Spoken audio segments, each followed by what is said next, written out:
Hey guys, Geeky Rocket here. This is going to be a video response for Glockster42, aka ScaleModelAlberta's last video, where he posted his new workspace and asked all of us to kind of give a video response or just to give you guys a look-see as to where we make our models and make the magic happen. So this is my workspace. It's in my room actually, so very nice, convenient. Nobody really comes in here and bothers me when I'm doing this sort of stuff, so it's great.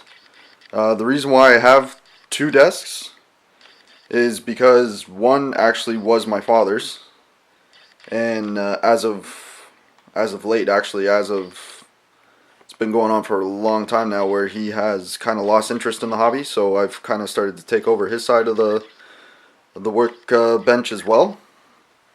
As you can see, this is where I usually sit and hobby. So yeah, all this stuff, just kind of like from what ScaleModelAlberta was saying, all this furniture that you see is from IKEA as well. Really well made. Easy steps to follow to put together, so it's really good stuff.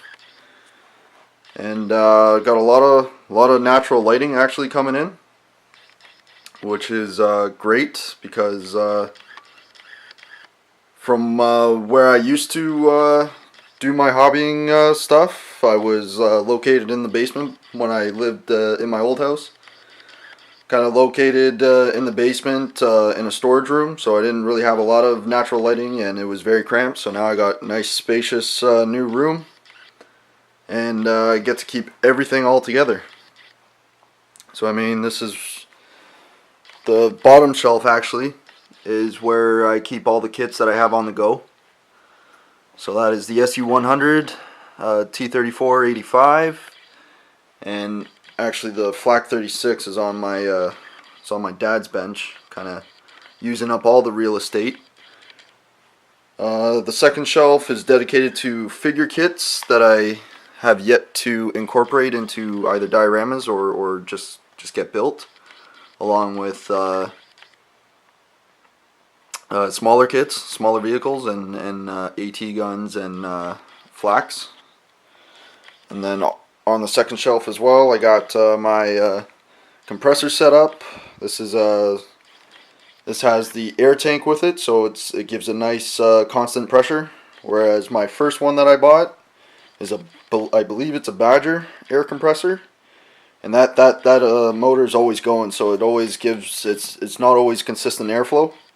So that's why I upgraded when I got more comfortable and familiar with airbrushing to the Iwata one. I believe, oh, actually, I think it's a knockoff. I don't even think it's a real Iwata air compressor. And on the other side of the stash is all my groundwork material, where that's the stuff I use to incorporate into the Dicker Max diorama.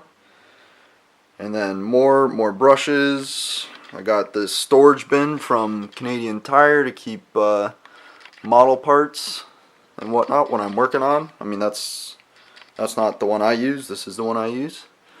I got it all labeled up, nice and easy to follow. Really good stuff.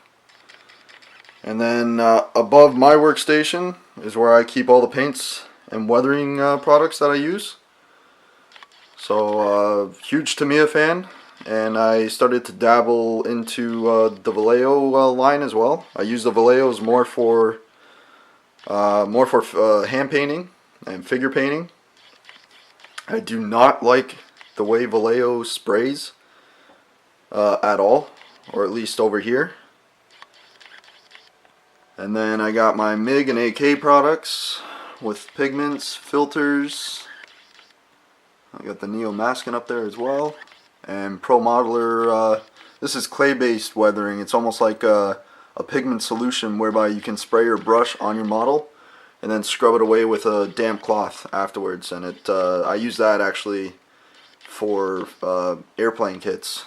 It works really nicely on airplane kits instead of using oil pin washes. So that is it for painting and weathering. I also put in an order for some AK Interactive acrylics. See how well they paint. I've heard a lot of good things about them, so I may start to use those too to just beef up some of the colors that I have or I guess I'm lacking of.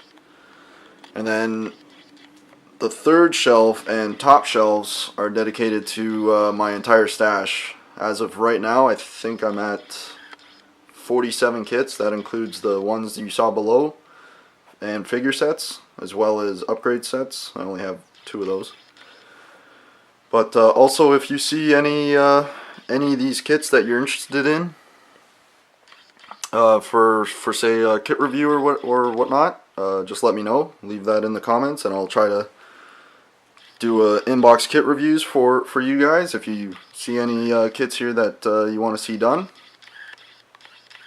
As you can also see, I actually have most of these still in the packaging, or still in the plastic packaging. So got a lot to build in the coming years. This, by the way, has been built up over well, probably close to 8 years now. So these are not kits that I all bought at the same time. I kind of built it over my entire hobby and career, and just waiting for super sales and great sales to come on either local hobby shops or online shops. So that is that. These are a few tanks that I actually haven't done videos for. Actually, the M36 Patton I did a video for, but I did this in conjunction with actually one of my brothers. He did the build, I did the painting, but this was before I started to really weather tanks. I just have not gotten the bug to kind of go back and finish that up. I may use that on future techniques, just practicing techniques. The Sherman was actually built by my father. Looks not too bad for the skill level that me and him were both at the time of this build. I kind of helped him along with I guess a sludge wash or an overall dirty wash. And then of course, you guys know this one, the Dicker Max. I don't have enough room for this in the cabinet that I'm using downstairs in the basement. That's where I keep all the rest of the builds. So I gotta figure out how to modify that cabinet down there to accommodate that huge tree. And this is, I believe, a Revel Spitfire 1/32 scale that I did years and years ago. I was probably maybe 12 or 13 when I did this one. I think this was my first 32nd scale kit. Used spray cans. I used a spray can for the green, and then me and my dad we hand brushed the camo, the brown camo on top of that.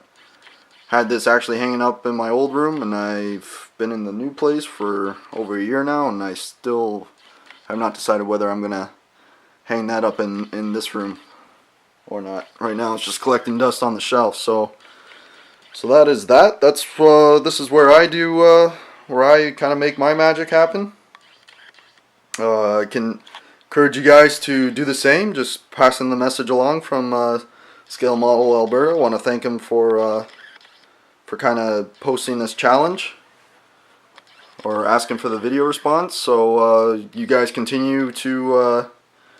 I'm gonna actually pass along the message as well. Just if you guys want to do the same thing, kind of post where you guys do your work in your workspace. So I'm gonna say thank you to ScaleModelAlberta, and cheers, guys.